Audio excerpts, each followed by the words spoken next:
मैं आराधना मिश्रा अपने YouTube channel Sanskrit आराधना से आप सभी मित्रों का स्वागत करती हूँ। तो चलिए फ्रेंड्स, देखते हैं आज प्रत्यय से संबंधित बहुत ही महत्वपूर्ण व्याख्यात्मक प्रश्नों की सीरीज को। इसके पहले भी मैंने प्रत्यय से संबंधित बहुत सारे प्रश्नों की वीडियो अपलोड की है अपने चैनल पे।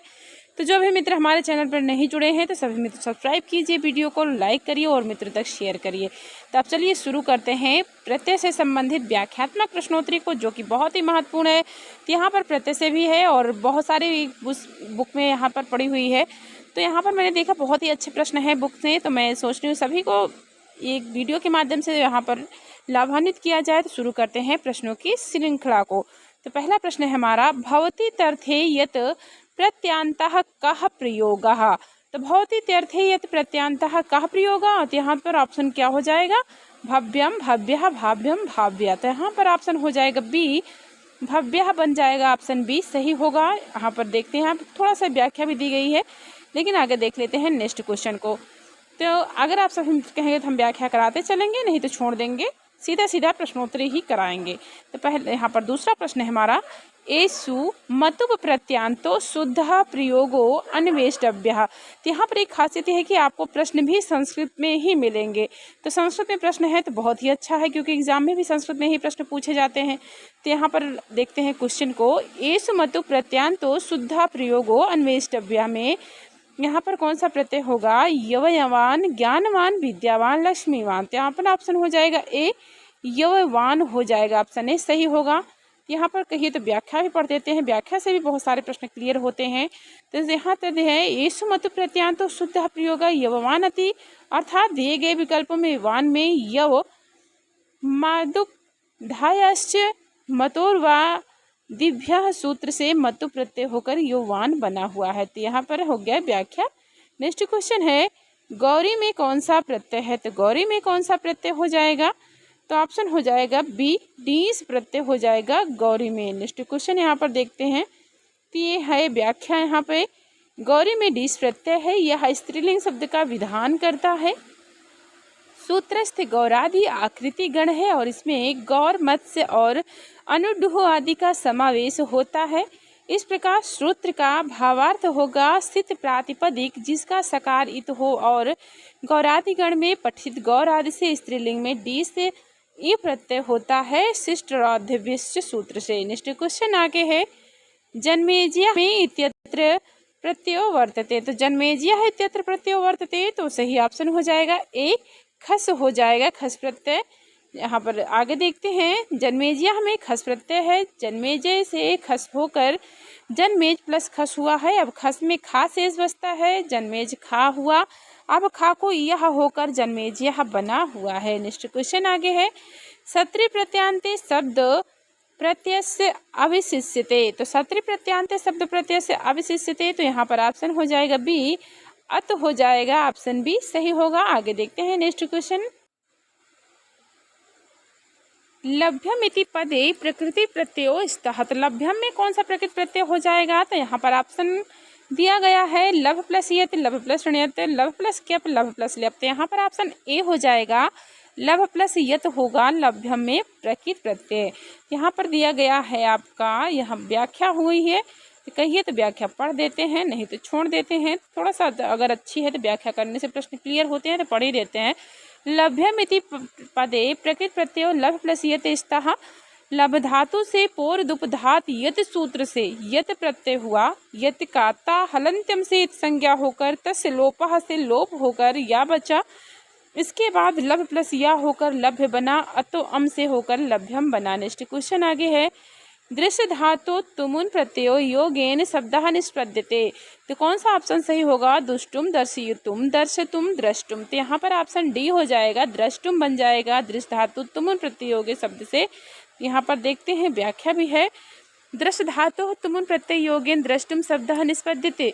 दृश्य धातु से तुमुन प्रत्यय हुआ, तुमुन के ना को हलंत्यम से इत संज्ञा होकर तस् लोपः से लोप हुआ, तुमु बचा मुँह के आकार की उपदेशे अनुनासिक से इत संज्ञा तथा तस् लोपः से लोप तुम बचा तथा दृश्य प्लस तुम द्रष्टुम बना हुआ है। नेक्स्ट क्वेश्चन आगे है, घय प्रत्यांतस्य रागः शब्दस्य व्याकरणं सम्मतः अर्थ अस्ति। तो घय प्रत्यांतस्य रागः शब्दस्य व्याकरणं सम्मतः अर्थ अस्ति।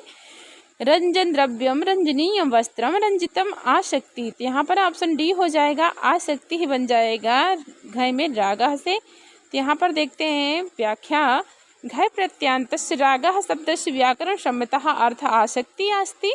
रंज धातु से घय प्रत्यय होकर रागः शब्द बनता है तथा इसका अर्थ आसक्ति होता है। तो यहाँ पर व्याख्या से बहुत प्रश्न क्लियर हो रहे हैं। नेक्स्ट क्वेश्चन आगे है, स्तुत्यः इति शब्दे प्रत्ययः अस्ति यत् रत क्यप तव्यत्। यहाँ पर सी ऑप्शन सही होगा, क्यप प्रत्यय हो जाएगा स्तुत्यः में। और यहाँ पर आगे देखते हैं इसकी व्याख्या है, स्तुत्यः इति शब्दे क्यप प्रत्ययः अस्ति, कृत प्रत्यय साथ है, तव्यत् तव्यनियर यत् ऋणत क्यप और केलिमर। तो कितने प्रत्यय हुए हैं? तो 7 प्रत्यय है। कौन सा? कृत प्रत्यय। ये प्रत्यय सदा भाववाच्य और कर्मवाच्य में ही प्रयुक्त होते हैं, कर्तृवाच्य में नहीं होते। क्यप कुछ ही धातु में लगता है। इसके पूर्व यदि धातु का अंतिम स्वर ह्रस्व हो तो उसके उपरांत अर्थात धातु और प्रत्यय के बीच में ता आता है। जैसे स्तु प्लस क्यप, स्तु प्लस ता या स्तुत्य हो जाता है। तो यहाँ पर व्याख्या हो गई। व्याख्या से आपको सारे प्रश्न एकदम क्लियर होते चल रहे हैं। तो नेक्स्ट आगे क्वेश्चन देखते हैं, तल प्रत्यांतम पदम अस्ति। तो तल प्रत्यांतम पदम अस्ति गंता बंधुता पठिता हसिता। तो यहाँ पर तल प्रत्यांतम पद कौन सा है? तो बंधुता हो जाएगा। तो नेक्स्ट यहाँ पर आगे देखते हैं व्याख्या को, तल प्रत्यांतम पदम बंधुता अस्ति। किसी शब्द से भाववाचक संज्ञा बनाने के लिए तो या तल जोड़ देते हैं। तो में अंत होने वाले शब्द सदा नपुंसक लिंग में होते हैं और तल में अंत होने वाले स्त्रीलिंग में।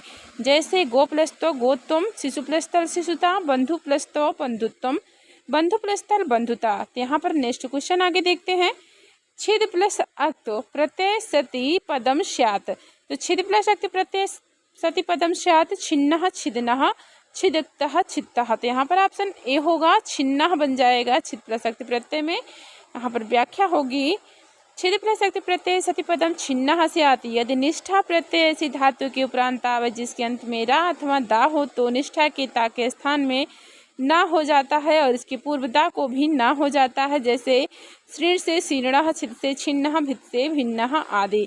तो मित्रों मैं यहाँ पर इस बार व्याख्या करा दे रही हूँ। अगर आप सभी मित्र कमेंट बॉक्स में कराएंगे तो व्याख्या के साथ कराएंगे, नहीं सिर्फ प्रश्नोत्तरी ही कराते चलेंगे। अभी मैं यहाँ पर व्याख्या करा रही हूँ ताकि आप कमेंट बॉक्स में बता सकें व्याख्या अच्छी लग रही है तो व्याख्या कराते चले, नहीं सिर्फ और सिर्फ प्रश्नोत्तरी ही कराते चलेंगे। नेक्स्ट क्वेश्चन है, कृतवान इति पदे क्री धातोः प्रत्ययः स्यात्। तो कृतवान यदि पदे क्री धातु प्रत्यय स्यात् तो कौन सा ऑप्शन सही होगा? वतुप अक्तवत अक्त सानस। तो ऑप्शन बी हो जाएगा, अक्तवत प्रत्यय हो जाएगा। यहाँ पर व्याख्या है, कृतवान यदि पदे क्री धातु प्रत्यय अक्तवत स्यात्। अक्त तथा अक्तवत प्रत्यय को निष्ठा कहते हैं। निष्ठा शब्द का यौगिक अर्थ है समाप्ति। अक्त और अक्तवत किसी कार्य की समाप्ति का बोध कराते हैं। जैसे सह अपराधम कृतवान, उसने अपराध कर डाला। अक्त का ता तथा अक्तवत का तवत शेष रह जाता है। जैसे पठ प्लस अक्त पठितः, पठ प्लस अक्तवत पठितवान। नेक्स्ट क्वेश्चन आगे है, अधोलिखितेषु कस्मिन् पदे अक्त प्रत्ययस्य प्रयोगः न कृतः। तो अधोलिखितेषु कस्मिन् पदे अक्त प्रत्ययस्य प्रयोगः न कृतः। तो कौन सा पद है जिसमें अक्त प्रत्यय का प्रयोग नहीं हुआ है? भुग्नः, शुष्कः, पक्वः, अभूत। यहाँ पर ऑप्शन डी हो जाएगा, अभूत पद में अक्त प्रत्यय का प्रयोग नहीं हुआ है, बाकी भुग्ना है, शुष्का है, पक्वा है। तो नेक्स्ट आगे देखते हैं, यहाँ पर व्याख्या दी गई है, अधोलिखितेषु अभूत पदे अक्त प्रत्ययस्य प्रयोगः न कृतः। अभूत पद लुंग लकार प्रथम पुरुष एक वचन का धातु रूप है, जबकि अन्य पदों में अक्त प्रत्यय का योग है। जैसे भू प्लस अक्त भुग्नः, सु प्लस अक्त शुष्कः, पच प्लस अक्त पक्वः। नेक्स्ट आगे देते हैं क्वेश्चन को, प्रा उपसर्ग पूर्वकस्य हृ धातु घय प्रत्ययस्य योग्य अर्थ अस्ति। तो प्रा उपसर्ग पूर्वकस्य हृ धातु घय प्रत्ययस्य योग्य अर्थ अस्ति। भोजनम, भ्रमणम, नासः, आघातः। तो यहाँ और ऑप्शन हो जाएगा डी, आघाता हो जाएगा। और यहाँ पर व्याख्या देखते हैं, प्रा उपसर्ग पूर्वकस्य हृ धातु घय प्रत्ययस्य योग्य अर्थ आघातः अस्ति। प्रा उपसर्ग हृ धातु से घय प्रत्यय की योग से प्रहार शब्द बनता है जिसका अर्थ आघात करना है, इसलिए विकल्प 4 सही है। नेक्स्ट क्वेश्चन आगे है, अनु उपसर्ग पूर्वकस्य क्री धातु निष्पन्नस्य अनुकरोति शब्दस्य अर्थ अस्ति। तो अनु उपसर्ग पूर्वकस्य क्री धातु निष्पन्नस्य अनुकरोति शब्दस्य अर्थ अस्ति। पूर्वम करोति, ना करोति, अग्रे करोति, अनुवर्तनम करोति। तो यहाँ पर ऑप्शन हो जाएगा डी, अनुवर्तनम करोति हो जाएगा। तो यहाँ पर देखते हैं, यहाँ पर व्याख्या कुछ नहीं है। नेक्स्ट आगे क्वेश्चन है, सम उपसर्ग पूर्वकस्य आप धातु एकतिम प्रत्यय से योग्य अर्था भविष्यति। तो सम उपसर्ग पूर्वकस्य आप धातु एक तीन प्रत्यय से योग्य अर्थ भविष्य सम्यक आपति समान आपति समाप्ति पूर्ति व संप्राप्ति। तो यहाँ पर ऑप्शन हो जाएगा सी, समाप्ति पूर्ति व ऑप्शन सही होगा। यहाँ पर व्याख्या भी कुछ नहीं ज़्यादा। नेक्स्ट आगे क्वेश्चन है, आ उपसर्ग पूर्वकस्य दिश धातु निष्पन्नस्य आदि सति पदस्य अर्थ अस्ति। तो आ उपसर्ग पूर्वकस्य दिश धातु निष्पन्नस्य आदि सति पदस्य अर्थ अस्ति उपदेशम ददाति, आज्ञाम ददाति, संदेशम ददाति, अनुज्ञाम ददाति। तो ऑप्शन हो जाएगा बी सही, आज्ञाम ददाति हो जाएगा यहाँ पर। नेक्स्ट आगे क्वेश्चन है, अक्त अक्तवत प्रत्ययो संज्ञा अस्ति। अक्त अक्तवत प्रत्ययो संज्ञा अस्ति। यहाँ पर ऑप्शन टी धी नदी निष्ठा। तो ऑप्शन डी हो जाएगा, निष्ठा हो जाएगा। अक्त अक्तवत प्रत्ययो संज्ञा निष्ठा की होती है। नेक्स्ट आगे क्वेश्चन है, यहाँ पर कुछ व्याख्या दी गई है, अच्छी व्याख्या है, पढ़ देते हैं। अक्तवक्त निष्ठा अर्थात अक्त तथा अक्तवत प्रत्ययों की निष्ठा संज्ञा होती है। निष्ठा संज्ञक भूतकाल के अर्थ में सभी धातुओं से होते हैं, जैसे कि हसितः हसितवान, कृतः कृतवान। आगे नेक्स्ट क्वेश्चन आगे देखते हैं, धातु अक्त अक्तवत प्रत्ययो कस्मिन् अर्थे प्रयोगः भवति। किस अर्थ में प्रयोग होता है? वर्तमान कालार्थे, भूतकालार्थे, भविष्य कालार्थे, अनद्यतन भविष्य कालार्थे। तो यहाँ पर ऑप्शन बी हो जाएगा, भूतकालार्थे हो जाएगा, ऑप्शन बी सही। नेक्स्ट क्वेश्चन आगे यहाँ पर व्याख्या है, देख लेते हैं। धातु से अक्त और अक्तवत प्रत्ययों का भूतकाल के अर्थ में प्रयोग होता है। अक्त अक्तवत निष्ठा अर्थात अक्त और अक्तवत प्रत्ययों की निष्ठा संज्ञा होती है। अक्त प्रत्यय का प्रयोग कर्मवाच्य एवं भाववाच्य में तथा अक्तवत प्रत्यय कर्तृवाच्य में प्रयुक्त होता है, जैसे रामेण बालेन बाली हतः, रामः बाणेन बालिनम हतवान। नेक्स्ट क्वेश्चन आगे है, निम्नलिखितेषु सानच प्रत्ययान्तः शब्दः अस्ति। तो यहाँ पर कौन सा ऑप्शन सही हो जाएगा? पाचानम, पचंतम, पचमानम, पंचमंतम। तो यहाँ पर ऑप्शन सी सही होगा, पचमानम हो जाएगा। तो यहाँ पर व्याख्या देखते हैं, पच धातु से सानच प्रत्यय होने पर पच प्लस सानच पचमानम बनेगा। वर्तमान काल का बोध कराने के लिए सत्रि और सानच प्रत्ययों का प्रयोग होता है। सत्रि प्रत्यय परस्मैपदी धातुओं के अनंतर तथा स्थानच आत्मनेपदी धातुओं के अनंतर जोड़ा जाता है। नेक्स्ट क्वेश्चन आगे देखते हैं, भुज धातु तुमुन प्रत्यांतः शब्द वर्तते। तो कौन सा ऑप्शन सही होगा? भुजतुम, भोजतुम, भोक्तुम, भुक्तुम। तो यहाँ पर ऑप्शन सी हो जाएगा, भोक्तुम बन जाएगा भुज धातु तुमुन प्रत्यांतः शब्द से।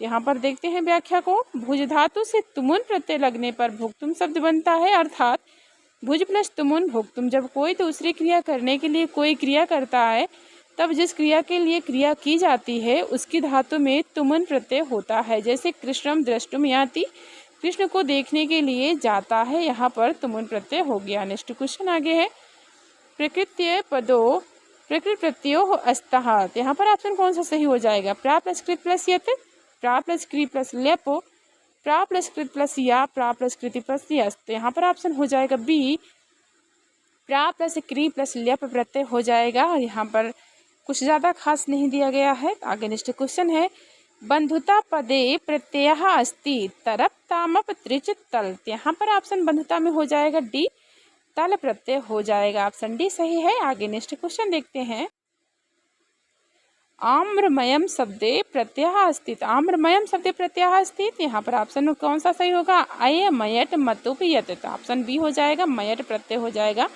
नेक्स्ट क्वेश्चन आगे है, आम्रमयम शब्द में आम्र उपपद रहते मयट प्रत्यय हुआ है। मयट प्रत्यय में मय बचता है क्योंकि टाकी हलंत्यम सूत्र से इत संज्ञा तथा तस् लोपा सूत्र से लोप होकर मय शेष बचा। आम्र प्लस मयट में आम्रमयम होगा। नेक्स्ट क्वेश्चन आगे है, कारका पदे प्रत्यय अस्ति। तो कारका में कौन सा प्रत्यय हो जाएगा? तो यहाँ पर डी ऑप्शन सही को डुल प्रत्यय हो जाएगा। यहाँ पर नेक्स्ट यहाँ पर व्याख्या होगी, कारक में डुल प्रत्यय है, कृधातु से डुल त्रिचो सूत्र से डुल प्रत्यय की प्राप्ति हुई। डुल में वु शेष बचता है तथा वु को युरनाको सूत्र से अक होकर कृ प्लस अक बना। अचुण्यांति सूत्र से आदि स्वर की वृद्धि और मुरण रपरह सूत्र से रपर करण होकर कारक बना। पद बनाने के लिए सुप्रत्यय की प्राप्ति तथा अनुबंध लोप एवं रुत्व विसर्ग होकर कारक बना। नेक्स्ट क्वेश्चन आगे है, निम्नलिखितेषु यत् प्रत्यांतः शब्दः वर्तते। यहाँ पर ऑप्शन हो जाएगा ए, चेयः बन जाएगा। तो यहाँ पर व्याख्या देखते हैं, ची धातु से अचोयत सूत्र से यत प्रत्यय लगने पर चेयः पद बना है। अचोयत स्वरांत धातुओं से यत प्रत्यय होता है, जैसे जी प्लस यत बराबर चेयः, दा प्लस यत बराबर देय, पा प्लस यत बराबर पेय। तो आगे नेक्स्ट क्वेश्चन देखते हैं यहाँ पर। शिष्यः अस्मिन् पदे प्रत्ययः विद्यते। तो यहाँ पर कौन सा ऑप्शन सही होगा? यत प्रत्ययः, णित प्रत्ययः, क्यप प्रत्ययः, ऋण प्रत्ययः। तो ऑप्शन हो जाएगा सी, क्यप प्रत्यय हो जाएगा। शिष्य अस्मिन् पदे प्रत्यय विद्यते, क्यप प्रत्यय होगा। तो यहाँ पर देखते हैं, यहाँ पर एक थोड़ी सी व्याख्या बहुत अच्छी है। शिष्यः सास धातु से क्यप प्रत्यय के योग से बना है। एधि स्तु सास वज्रजुषाः क्यप अर्थात एधि स्तु सास वृद्ध ध्रुव और जुस धातुओं से क्यप प्रत्यय होता है। यहाँ पर आगे नेक्स्ट क्वेश्चन है। भूतकालार्थ है दो प्रत्ययास्तः। तो भूतकाल के अर्थ में दो प्रत्यय कौन से हैं? सत्रिसानचो अक्त्यक्तवतु अक्तरूलो अक्तवक्तवतु। तो यहाँ पर ऑप्शन डी हो जाएगा, अक्त अक्तवतु हो जाएगा। दो प्रत्यय भूतकाल के अर्थ में। नेक्स्ट आगे देखते हैं। यहाँ पर व्याख्या है। अक्त और अक्तवत प्रत्यय भूतकाल में प्रयुक्त होते हैं। अक्तवक्तु निष्ठा अर्थात अक्त अक्तवत की निष्ठा संज्ञा होती है। अक्तवक्तु में द्वंद्व समास है, इसका विग्रह अक्तचा अक्तवतु चा अक्तवक्तु होगा। प्रायः अक्त प्रत्यय का प्रयोग कर्मवाच्य में तथा अक्तवतु का प्रयोग कर्तृवाच्य में हो जाता है। नेक्स्ट क्वेश्चन आगे है। कार्यम इत्यत्र प्रत्यय वर्तते। तो कार्यम में कौन सा प्रत्यय हुआ है? क्या प्रत्यय? यत प्रत्यय, ण्यत प्रत्यय, अनीय प्रत्यय। तो यहाँ पर ऑप्शन हो जाएगा सी, ण्यत प्रत्यय हुआ है कार्यम में। यहाँ पर व्याख्या देखते हैं। रि हलो ण्यत सूत्र से कार्यम में ण्यत प्रत्यय है। क्री प्लस ण्यत प्रत्यय कृत्य के अंतर्गत आता है। कृत्य प्रत्यय में 7 प्रत्यय आते हैं। तब्य, तभ्य, अनीयर, यत, ण्यत, क्यप और केलिमर। आगे देखते हैं नेक्स्ट क्वेश्चन को। ऋण त्रिचौ सूत्राणेन निष्पन्नो स्तः कारकः कर्ता स्तुत्यः पचत पक्वः कृतवान शीर्णः दत्ता। तो यहाँ पर ऑप्शन आ हो जाएगा, कारकः कर्ता ऑप्शन सही होगा। ऋण त्रिचौ सूत्राणेन निष्पन्नो से। नेक्स्ट आगे देखते हैं यहाँ पर व्याख्या को। ऋण त्रिचय सूत्र से कारक और कर्ता पद निष्पन्न हुए हैं। कृ धातु से ऋण प्रत्यय के योग से कारक तथा कृ धातु से त्रिज प्रत्यय के योग से कर्ता पद की निष्पत्ति होती है। ऋण में वो शेष बचता है, फिर वो को यू और ना को सूत्र से अक हो जाता है। नेक्स्ट क्वेश्चन आगे है। लट लकार थे दो प्रत्यय तुमुन अक्तवत यत क्यप सत्री सानस। तो ऑप्शन डी हो जाएगा, डी सत्री और सानच हो जाएगा। यहाँ पर ऑप्शन डी सही होगा। यहाँ पर व्याख्या देखते हैं। सत्री और सानच प्रत्यय लट लकार वर्तमान काल के अर्थ में प्रयुक्त होते हैं तथा सत्री और सानच का प्रयोग वर्तमान काल में किया जाता है, जबकि अक्त और अक्तवत प्रत्यय भूतकालिक होते हैं अर्थात इनका प्रयोग भूतकाल में होता है। नेक्स्ट क्वेश्चन आगे है। लभ प्लस अक्त्वा इति अस्य निष्पत्ति ही वर्तते।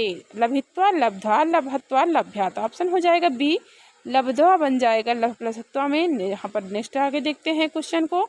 उक्त्वा पदेस्मिन् प्रकृत प्रत्ययो स्तः। तो यहाँ पर कौन सा प्रकृत प्रत्यय हो जाएगा उक्त्वा में? व्यद प्लस अक्त्वा, वुक प्लस अक्त्वा, वच प्लस अक्त्वा, वस प्लस अक्त्वा। तो ऑप्शन हो जाएगा सी, वच प्लस अक्त्वा हो जाएगा उक्त्वा पदेस्मिन् प्रकृत प्रत्यय में। आगे देखते हैं नेक्स्ट क्वेश्चन को। मतु प्रत्ययांतः नास्ति। तो मतु प्रत्ययांतः कौन सा नहीं है? मोदमानः, गुणवान, धीमान, श्रीमंता। तो ऑप्शन हो जाएगा ए, मोदमानः, जो कि मतु प्रत्ययांत पद नहीं है। नेक्स्ट आगे यहाँ पर व्याख्या होगी। मोदमानः मतु प्रत्ययांत नहीं है क्योंकि मोदमानः में सानच प्रत्यय है, जबकि गुणवान गुण प्लस मतु, धीमान धी प्लस मतु तथा श्रीमंतः श्री प्लस मतु पदों में मतु प्रत्यय का प्रयोग हुआ है। नेक्स्ट क्वेश्चन आगे है। गमनम, लेखनम, पठनम इत्यत्र यह प्रत्यय विद्यते। तो कौन सा प्रत्यय हो जाएगा इसमें? अक्त प्रत्यय, सत्र प्रत्यय, ल्युट प्रत्यय, सानस प्रत्यय। तो ऑप्शन हो जाएगा गमनम, लेखनम, पठनम में ल्युट प्रत्यय हो जाएगा। ऑप्शन सी सही होगा। यहाँ पर व्याख्या क्या है। गमनम, लेखनम, पठनम में ल्युट प्रत्यय है। ल्युट प्रत्यांत शब्द नित्य नपुंसक लिंग में होते हैं। इनकी सिद्धि इस प्रकार है। गम प्लस ल्युट, ल्युट में यू शेष बचता है तथा यू को योर ना को सूत्र से अन होकर गम प्लस अन गमन अवपद बनाने के लिए सु प्रत्यय की प्राप्ति रुत विसर्ग तथा अतोम होकर गमनम बना है। आगे देखते हैं नेक्स्ट क्वेश्चन को। कृत्य अक्त प्रत्यय स्युः। तो कौन सा ऑप्शन सही होगा? भावे करने चा, कर्मण करने चा, कर्तरि भाव कर्मणो। तो ऑप्शन हो जाएगा डी, भाव कर्मणो हो जाएगा कृत्य अक्त प्रत्यय में। यहाँ पर व्याख्या होगी। कृत्य अक्त प्रत्यय का प्रयोग भाववाच्य एवं कर्मवाच्य में होता है, जबकि अक्त प्रत्यय सकर्मक क्रिया से होता है। तो इसका प्रयोग कर्मवाच्य में तथा कर्मक क्रिया के योग से भाववाच्य में प्रयुक्त होता है, जैसे तेन पुस्तकम पठितम, तेन हस्तम। तो नेक्स्ट क्वेश्चन आगे है। जीनः इत्यत्र प्रकृत प्रत्ययो स्तः। ज्या प्लस अक्त, जी प्लस न, जी प्लस इन, जी प्लस अक्त। ऑप्शन होगा डी, जी प्लस अक्त हो जाएगा। तो यहाँ पर व्याख्या होगी, जीना में जी धातु से अक्त प्रत्यय हुआ है, अक्त में ता शेष बचता है, जी प्लस ता हुआ, ता को राधाभ्याम निष्ठा तो ना पूर्वस चा दाह सूत्र से ना होकर जी प्लस ना तथा वर्ण सम्मेलन करने पर जीन बना। पद बनाने के लिए सुप्रत्यय की प्राप्ति हुई तथा अनुबंध लोप एवं रुत विसर्ग होकर जीना पद बनाते। यहाँ पर मैंने प्रत्यय से संबंधित व्याख्यात्मक प्रश्नोत्तरी कराई है। अगर आप सभी मित्रों को व्याख्या पसंद आती है सभी मित्र जरूर देखिए और कमेंट बॉक्स में बताइए, नहीं तो सीधा सीधा प्रश्नोत्तरी ही कराएंगे, व्याख्या नहीं होगी। तो आप सभी मित्र बताइएगा जरूर कमेंट बॉक्स में। आप चलिए पढ़ते रहिए मित्रों, आपका दिन शुभ और मंगलमय हो और चैनल को सब्सक्राइब जरूर कर लीजिए जो मित्र हमारे ना किए हों। तो मित्रों नमः संस्कृताय।